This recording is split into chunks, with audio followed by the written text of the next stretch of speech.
How is your meeting room arranged? Have you got it set up so that it's in a big square and that each person is sitting around only on one side of the table? Are you set up in such a way that maybe you have a couple of real long tables? I'm going to suggest that you change the way you have your meeting room set up if you have it set up like that. The best situation is round tables where you have maybe 8 people at a table. That promotes camaraderie and it promotes people visiting with each other. If you can't do that, then take some of the rectangular tables and set them up in another way. One more thing. A head table is so 20th century.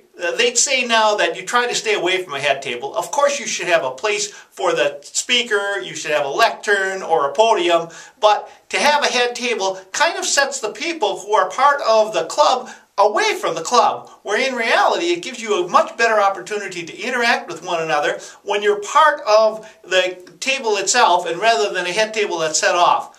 Last thing I'll tell you about is I've noticed that some of the clubs do not recite the four-way test.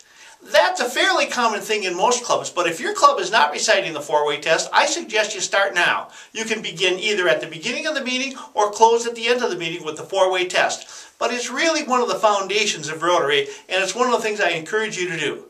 With that, I just want to leave you with one last word: Merry Christmas.